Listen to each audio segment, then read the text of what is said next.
Dan karena memang mereka udah tahu di tempat tersebut itu kayak seolah berbeda banget kan, Budi ini minta ke Yudi buat yuk terusin perjalanan, banyak-banyak baca doa gitu kan. Nah ketika mereka lanjut lagi jalan, tiba-tiba Yudi ini teriak, "Bud, tunggu Bud." Budi langsung nengok, kenapa? Ternyata si Yudi ini salah satu tangannya itu ada yang megang. Dan sosok yang megang ini tuh kayak bilang, "Beli jajanan ini."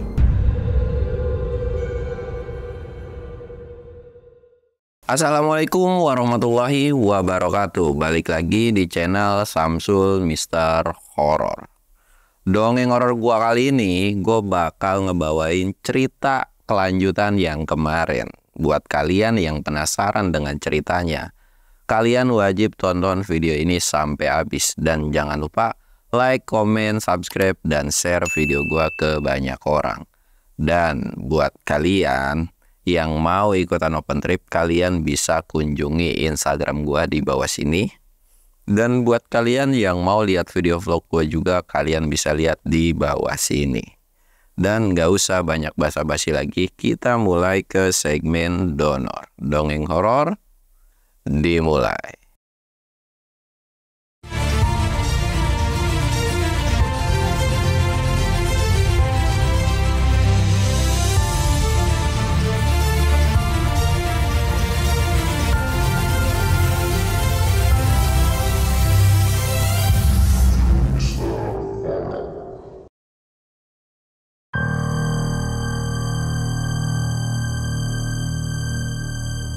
Oke cuy, sebelum masuk ke ceritanya, kita ritual kayak biasa. Kita sebat but. Dan jangan lupa ngopi biar ngepanik. Dan sebelum masuk ke ceritanya, kita doain saudara-saudari kita yang ada di daerah NTT. Di sana tuh ada berita yang dimana ada erupsi gunung Lewotobia kalau nggak salah ya. Kalau salah komen di kolom komentar buat kalian yang tahu update berita terbarunya. Di sana ada beberapa korban gitu kan ya. Kita doakan semoga saudara-saudari kita di sana selamat gitu kan, nggak ada yang namanya ada korban jiwa dan sebagainya. Dan semoga cepet gunung itu tuh tidur lagi gitu kan. Karena ya namanya gunung berapi cuy, bisa kapan aja gitu kan. Walaupun kita teknologi udah canggih, tapi namanya alam itu nggak bisa diprediksi kan. Dan oke, kita bakal lanjut ke ceritanya Budi sama Yudi. Jadi kemarin itu mereka itu lagi duduk sila, lagi berdoa gitu kan supaya ya anginnya itu udah cepet reda. Dan ketika semuanya udah selesai, mereka itu pas bangun, mereka itu ngelihat satu sosok yang dimana ketika mereka nengok, mereka kaget dengan satu sosok yang sebenarnya nggak jauh berbeda dengan sosok tuyul yang palanya plontos gitu. Cuman kali ini perawakannya itu gede atau bongsor atau lebih gede beberapa kali lipat dari sosok yang sebelumnya. Mereka berdua itu kayak natap tajam gitu kan, termasuk si Budi juga. Cuman Budi tuh udah masang muka yang lumayan cukup sinis. Ada apa nih? Oh, jangan-jangan dia yang bikin ulah, yang bikin ya neror mereka berdua. Tanpa pikir panjang, Budi ini langsung teriak dan ngancem si sosok tersebut. "Oh, lu yang dari tadi neror tenda kita dan bikin ulah di tenda kita.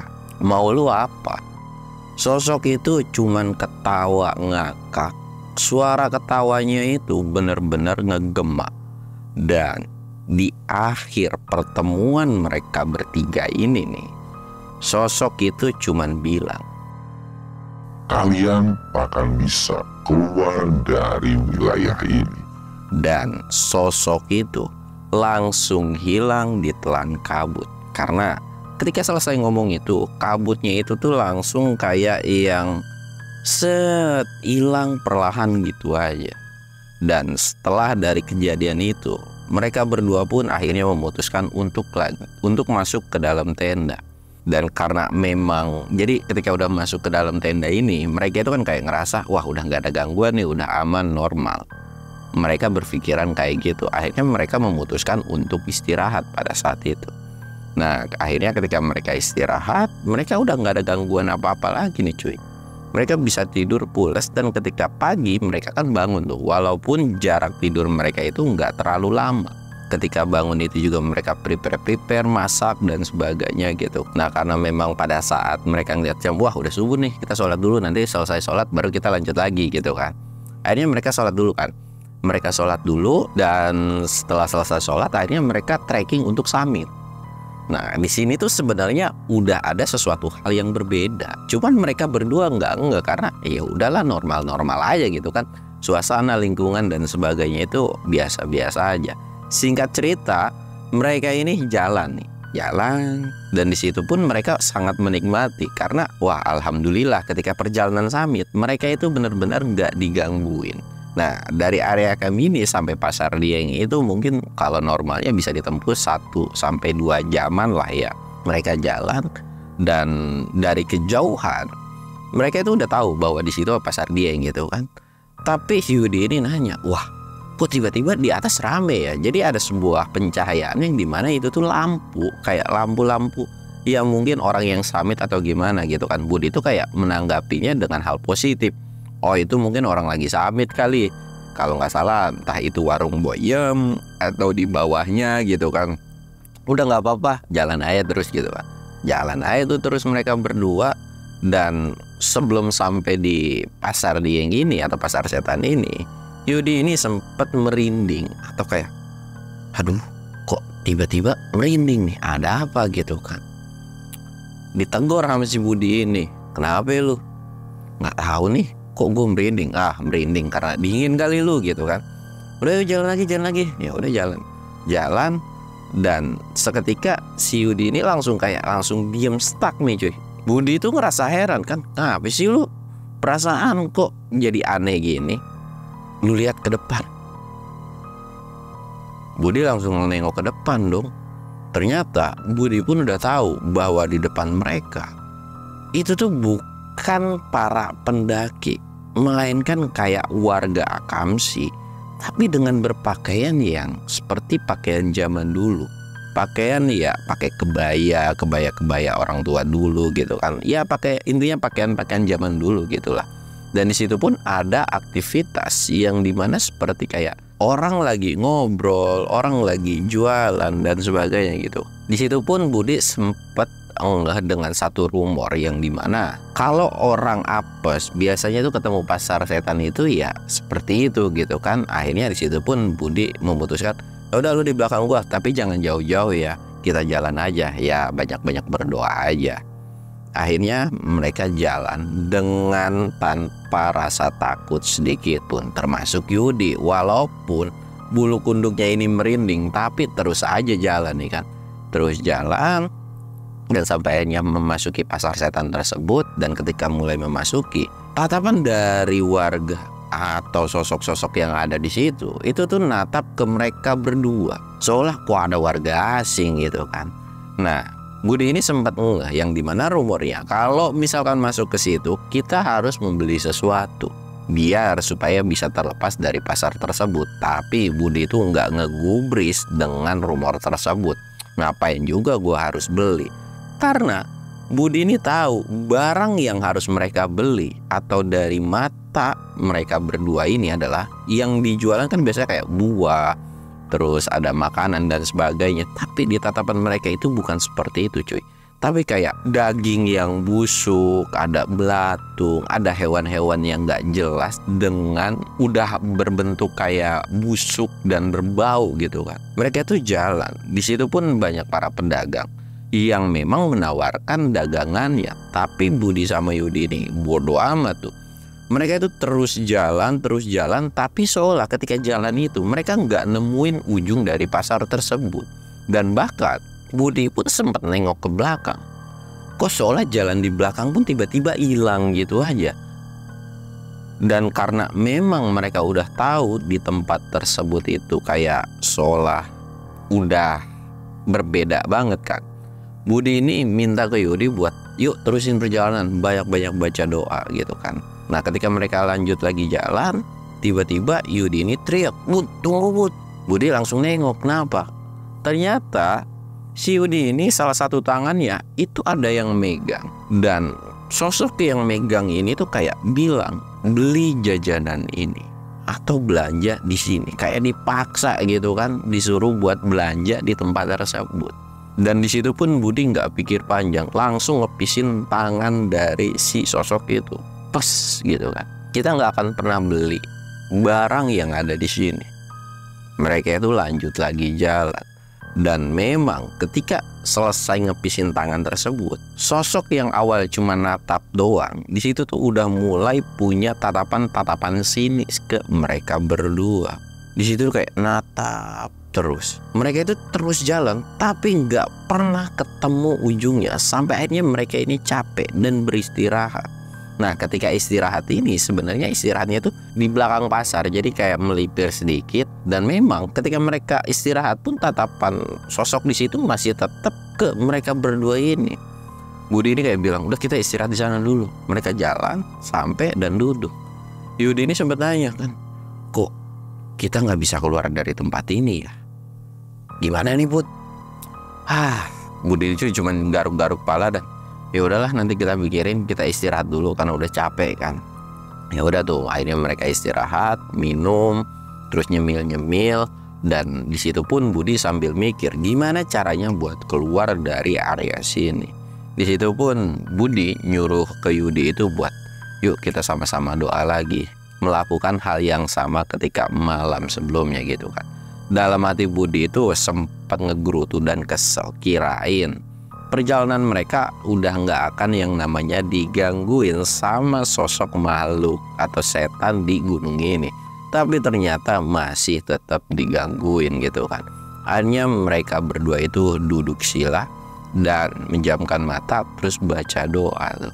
Tanpa mereka sadar bacaan doa mereka udah selesai. Dan ketika buka mata mereka, sosok atau pasar yang ada di tempat tersebut itu hilang seketika.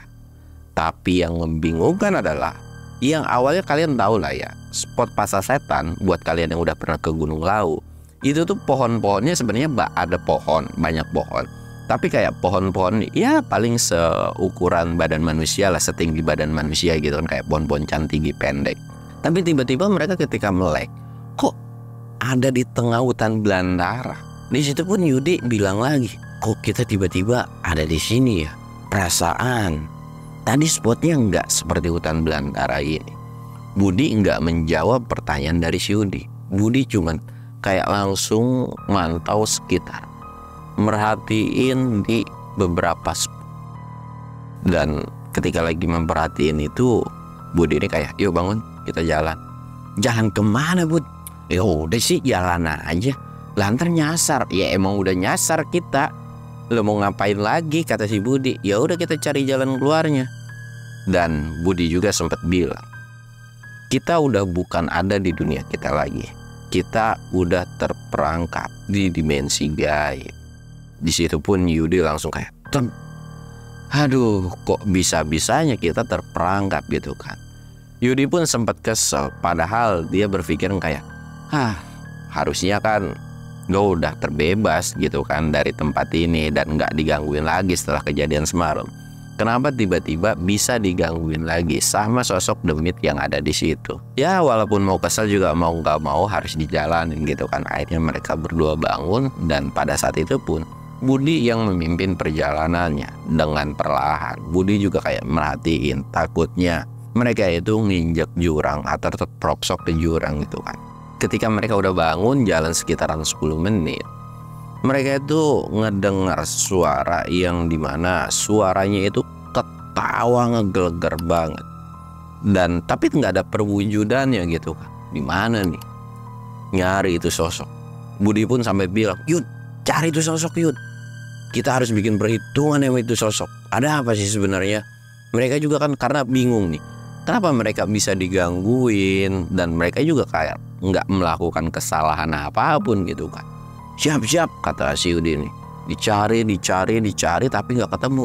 Yaudah kita cari sumber suaranya. Kita ikutin sumber suara tersebut. Akhirnya mereka nyari sumber suara tersebut.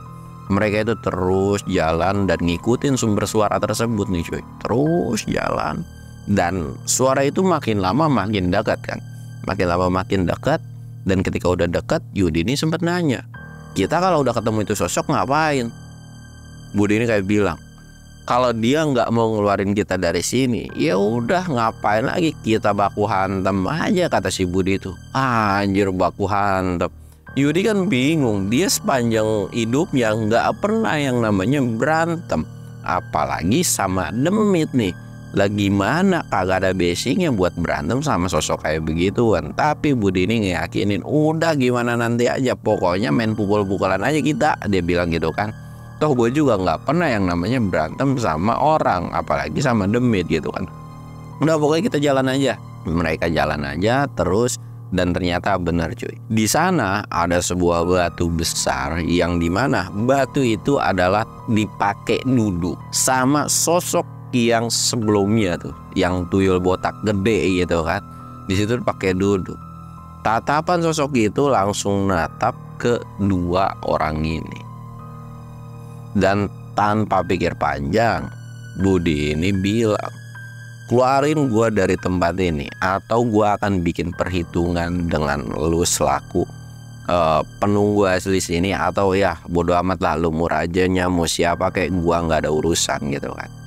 Sosok itu cuman ketawa dan bilang, kalian sudah lancang, sudah berani melakukan sebuah kesalahan. Nah, di sini pun akhirnya kayak ada sebuah percakapan yang dimana intinya sosok ini tuh kayak kesel dengan apa yang dilakuin sama si Budi sama si Yudi, yang dimana mereka itu kayak gara-gara sholat gitu kan. Lah, itu kan udah kewajiban gua kali, gua harus sholat gitu kan, lalu kenapa kesel? Di situ pun sosok tersebut kayak nggak terima dan akhirnya bangun dari duduknya dan ngepalin tangannya langsung kayak ditumbuk gitu cuy. Dek. Dan ketika numbuk ke sebuah tanah di situ tuh langsung getar. Di situ yang bikin nyali si Yudi ini langsung ciut, dimana kayak anjir, kalau kegeprek jadi manusia geprek gitu kan. Bud, lu yakin mau berantem sama kayak beginian? Geblek aja nih kalau berantem kita sama kayak beginian. Nggak usah takut, tenang aja. Udah yuk, kita gas aja pokoknya.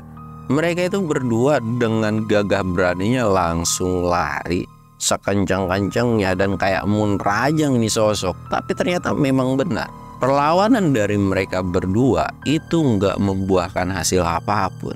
Dan seolah sosok ini tuh kayak, apaan sih lu gatel-gatel gitu kan, kayak cuman dicolek-colek doang. Mereka tuh udah ngeluarin sekuat tenaga sampai akhirnya mereka tuh nggak bisa ngapa-ngapain. Dan di situ pun Budi ini langsung bilang, Yud, apaan? Kabur Yud gitu kan. Akhirnya di situ tuh si Budi langsung ngeluarin langkah kaki 1000. Sedangkan si Yudi kan pelongo-pelongo, lah tadi katanya nyuruh berantem, sekarang tiba-tiba nyuruh kabur. Apa nih bocah gitu kan. Mana udah selesai ngomong itu langsung kabur gitu kan. Nggak ada yang namanya slow dulu terus kabur. Di situ pun Yudi cuman pelongo-pelongo dan akhirnya ngikutin tuh langkah kaki 1000 dari si Budi ini. Ya udah tuh cabut gitu kan, lari sekenceng-kencengnya. Dan ketika mereka lari, mereka pun sadar bahwa sosok ini tuh benar-benar ngikutin. Dan langkahnya pun jauh lebih cepat dari mereka. Bahkan Yudi pun merasa bahwa sosok ini tuh ada di belakang. Tapi seketika sosok langkah kakinya itu tiba-tiba hilang. Dan Budi yang di depan itu tuh langsung ngerem mendadak, set gitu kan. Dan Yudi pun langsung kayak, ada apa? Ternyata sosok itu tiba-tiba udah ada di depan aja. Dan nyeringai, bener-bener ketawa pada saat itu, seolah kayak lu udah gue peringatin gak bakalan bisa keluar dari sini. Dan inilah hukuman buat kalian berdua. Sosok itu tuh seolah kayak manggil kawanannya. Dan tanpa mereka berdua sadar, badan mereka itu seolah kayak udah gak bisa gerak. Dan udah dikelilingi sama beberapa makhluk-makhluk gaib, kayak jenis-jenis setan, pocong, kuntilanak, tuyul, dan sebagainya gitu kan. Mereka tuh bener-bener gak bisa ngegerakin badan. Ketika mereka gak bisa ngegerakin badan, Yudi yang paling pertama kali dicengkram atau digenggam sama si makhluk tersebut. Dan makhluk ini bilang, kalian akan jadi makananku. Dipegang, dan itu tuh belum diangkat ya. Di situ pun Yudi udah mulai pasrah karena dia udah nggak bisa ngelawan lagi. Tapi beda halnya dengan si Budi. Budi ini benar-benar natap tajam dan ngerasa kesal dengan si makhluk itu, yang dimana makhluk itu kayak, wah nggak bisa dibiarin nih. Masa iya temen gua beneran diambil sama makhluk tersebut gitu kan. Di situ pun Budi ini langsung menjamin mata, baca doa yang dia hafal gitu kan. Di situ pun minta pertolongan gimana caranya mereka bisa terbebas dari situasi tersebut. Dan tanpa sadar ada sebuah cahaya yang benar-benar terang, bahkan ada sebuah teriakan yang dimana teriakan itu tuh benar-benar bikin bulu kuduk tuh benar-benar semua merinding dan kayak gitu kan. Suaranya tuh teriak kesakitan dari para makhluk di situ. Bahkan sinar cahaya itu pun bikin silau dari mata kedua orang tersebut. Jadi si Budi pun kayak, anjir, apaan nih gitu kan. Si Budi pun kayak, wah nggak bisa nih gitu kan. Akhirnya tanpa mereka tahu ada kejadian apa pada saat itu, dan seketika ketika cahaya itu hilang, set, di situ tuh kembali normal lagi.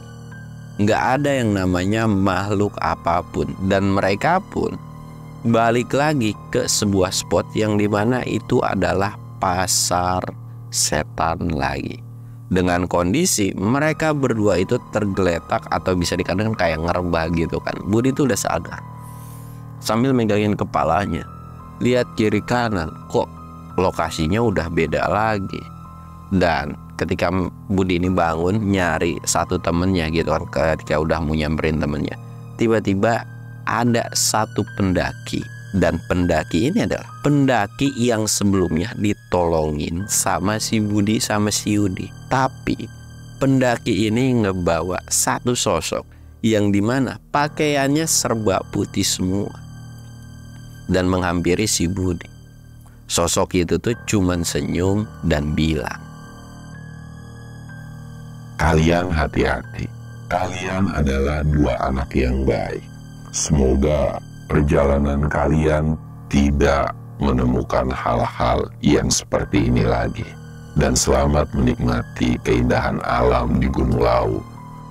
Dan di situ pun si pendaki ini juga cuman senyum, tapi berbeda, nggak kayak sebelumnya pucat ya. Jadi kayak ini tuh benar-benar kayak perwujudan dari manusia ya normal gitu kan. Pendaki ini lagi-lagi bilang makasih dan cuman bilang ke mereka berdua, terutama ke si Budi, ini adalah balas budi dari sebelumnya. Dan di situ pun akhirnya pendaki ini dan sosok kakek ini tuh jalan terus dan seolah kayak menuju ke puncak gitu kan, jalan terus. Dan di situ pun Budi cuman bisa diam mematung tanpa bisa ngomong sepatah kata pun. Dan pandangan si Budi ini pun cuman menuju ke sosok dua orang ini. Ketika sosok ini udah hilang, entah kemana gitu kan, barulah badan dia bisa gerak lagi, baru bisa ngomong lagi, tadi siapa itu kan. Dan di situ pun baru enggak, wah iya, Yud lu di mana? Di situ pun Yudi langsung kayak, oh ini gue gitu kan. Akhirnya langsung si Yudi juga kayak langsung bangun dan nyamperin, itu siapa? Lah kagak tahu gue juga. Lu nggak apa-apa kan? Lu nggak apa-apa? Nggak apa-apa, cuman badan gue lumayan sakit-sakit aja. Di situ pun Budi kayak nanya, gimana nih, kita mau lanjutin perjalanan atau enggak? Ya lanjutin aja lah gitu kan. Akhirnya ketika mereka mau melanjutkan perjalanan lagi, mereka tuh kan jalan kan, dan tanpa mereka sadar di depan itu ada segerombolan orang yang dimana ketika itu manusia apa bukannya, Yudi itu udah mulai ngerasa, aduh, gua agak mau nih kalau ngeliat penampakan lagi gitu kan. Udah kesel banget kalau ketemu sama demit-demit di situ. Akhirnya kayak, udah yuk jalan aja, bodo amat, kita terajang-terajangin aja. Lagian juga alhamdulillah kan, dari banyaknya teror kita bisa ngelewatin itu semua. Akhirnya ya teruslah mereka jalan. Dan ternyata rombongan yang di depan ini adalah pendaki-pendaki yang sebelumnya mereka tolongin. Jadi mereka itu sedang istirahat. Loh, masnya kok ada di sini gitu kan. Di situ pun Yudi itu kayak nyebut alhamdulillah. Dan ada sebuah keanehan kan menurut pendaki itu. Loh kenapa gitu kan. Nggak apa-apa kok, nggak apa-apa gitu kan. Dan mereka berdua pun tidak menjelaskan tentang kejadian yang apa yang sudah mereka lalui. Karena kejadian itu tuh walaupun memang dengan durasi yang cukup lama, jamnya itu seolah kayak nggak muter, dan memang ya pada saat itu ya segitu-gitu aja gitu. Jadi kayak mereka udah masuk ke dimensi lain dan jamnya pun nggak muter di dimensi lain itu gitu kan.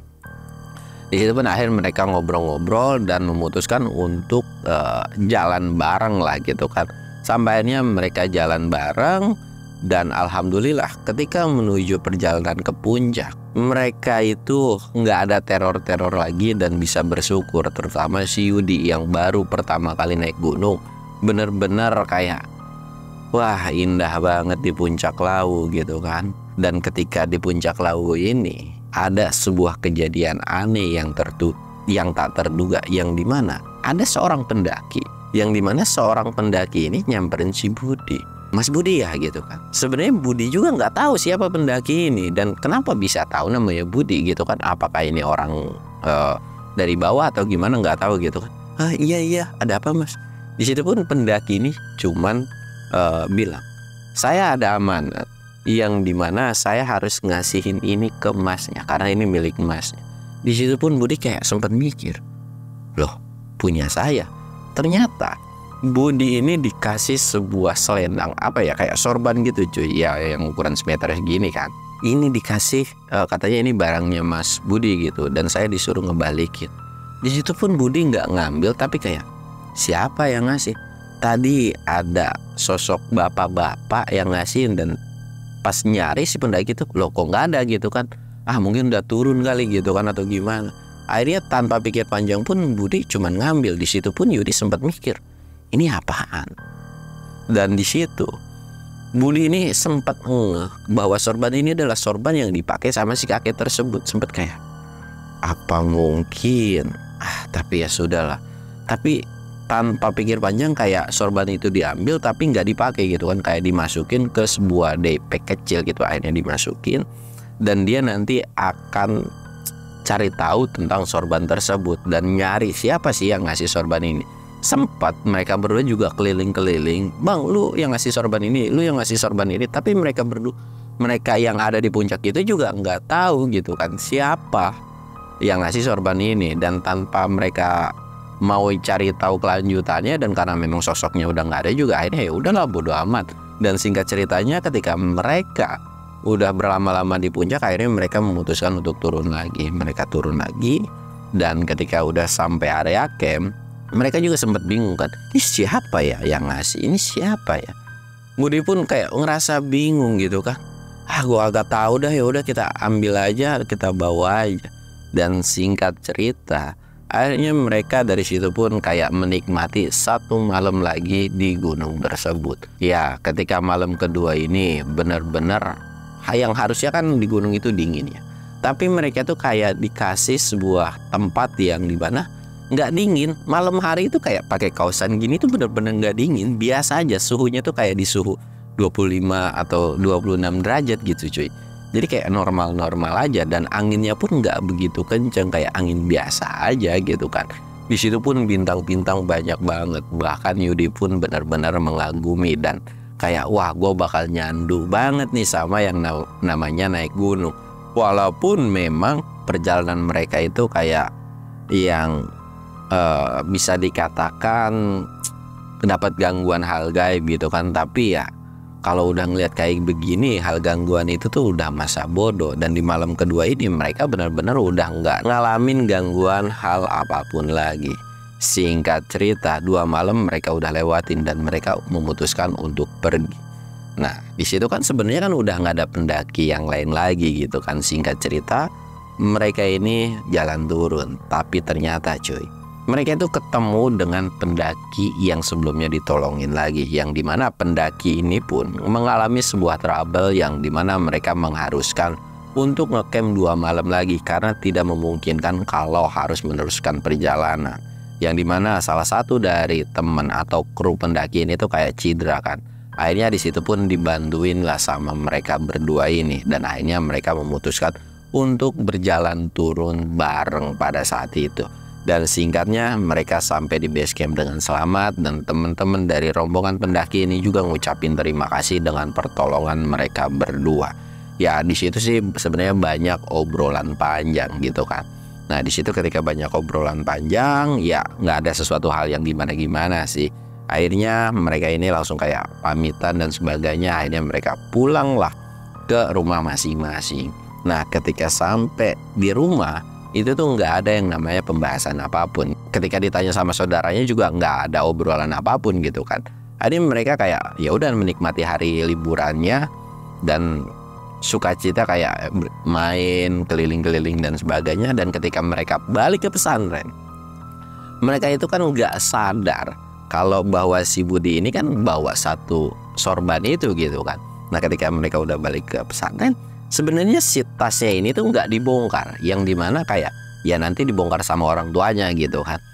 Nah yang harusnya kan sorban itu nggak dibawa, tapi entah kenapa sorban itu tuh bisa ikut ke pesantren tersebut. Dan ketika bongkar-bongkar tas biasanya gitu kan kayak kok bisa ngikut. Dan tanpa disadar di situ tuh seolah kayak udah diatur aja gitu cuy. Itu tuh ada kayak guru ngajinya dan loh lu udah balik gitu kan. Kayak di situ pun kayak sambil megang itu si guru ini bilang, jaga sorban itu dengan baik. Sambil senyum dan tanpa ngomong apapun. Dan ketika si Budi ini mau nanya ini apa gitu kan, tapi gurunya tuh kayak nggak ngasih tahu apapun, cuman senyum aja. Dan di situ pun karena ya udahlah bodo amat, kalau memang lu mau ngikut terus bakalan gue pakai terus gitu kan. Dan situ pun sorban itu tuh selalu dipakai ya dalam aktivitas ngajinya gitu kan. Walaupun nggak tahu ini tuh sorban apa. Dan sampai akhirnya cerita ini pun selesai cuy. Ya pelajaran yang bisa diambil dari cerita ini tuh pokoknya yang positifnya silahkan kalian ambil, yang negatifnya silahkan kalian buang. Yang pada intinya jangan pernah takut dengan yang namanya setan di gunung. Atau ya setan-setan dimanapun gak usah takut lah. Yang harus kalian takuti adalah sebenarnya ya manusia daripada setan gitu kan. Ya mungkin ceritanya cukup sekian. Gua Samsul undur diri. Assalamualaikum warahmatullahi wabarakatuh.